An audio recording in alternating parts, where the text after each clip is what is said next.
Known as the Evergreen State, Washington is known for its rivers, mountains, and of course, its evergreen trees.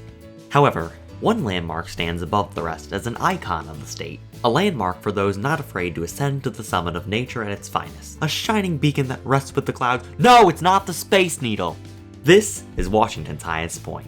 This is Mount Rainier National Park. Also known as Tahoma or Tacoma, meaning Mother of Waters, Mount Rainier is located about 60 miles southeast of Seattle and can be seen prominently on clear days in the city. While Rainier is called a mountain, it's actually an active volcano, the highest in a series of volcanic peaks called the Cascade Mountains, stretching from southern Canada down through Washington and Oregon into northern California, passing through national parks like North Cascades, Crater Lake, Lassen Volcanic, a national monument at Mount St. Helens, and of course Mount Rainier. The volcano hasn't erupted since 1894, but geologists and volcanologists are always monitoring activity in the area, looking for signs when the peak could next erupt. Mount Rainier has influenced the lives of humans for thousands of years, beginning almost 9,000 years ago with the arrival of native peoples in the area. Tribes with names like Yakama and Muckleshoot lived in the area, coming seasonally to the mountain to hunt for food and gather important resources. Years passed, and the tribes continued their traditions. However, by the 18th and 19th centuries, Europeans had begun to explore the North American continent and had begun to rename places that already had Native American names like Tahoma and change them to European names like Rainier, which got its name in 1792, when the British captain George Vancouver named the mountain after his Rear Admiral Peter Rainier. Soon after, Europeans would look to summit the mountain, and in 1870, Petey Van Trump and General Hazard Stevens accomplished that feat. One other summiter of note is James Longmire, who after his 1883 summit discovered a mineral spring and began a hotel business in the area, now incorporated in the southwest portion of the park with the historic features collectively taking on his last name. As Mount Rainier and the surrounding locale became more popular, groups like the Sierra Club, led by major conservationist John Muir, pushed for the creation of a national park in Mount Rainier. In 1899, Congress passed an official statement making Mount Rainier the 5th national park, behind only Yellowstone, Yosemite, Sequoia, and Mackinac, which enjoyed a brief stint as a national park before being returned to the state of Michigan.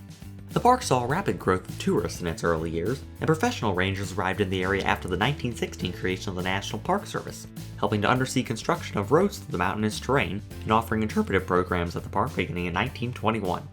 Throughout the Great Depression, the Civilian Conservation Corps, a staple in national parks of the era, helped to improve trails and campsites at Mount Rainier, and as America moved into World War II and beyond, the park became more visitor-friendly with modern campgrounds and roads connecting the eastern and western portions of the park being upgraded to stand the massive amount of vehicles entering the area. Today, Mount Rainier National Park averages just over 2 million visitors a year who come to take in the wonderful sights of the forest and the massive mountain. Ever since early summiters like Van Trump, Stevens, and Longmire climbed the flanks of Mount Rainier, many adventurous people from all around the globe have sought to climb the Cascade's highest peak.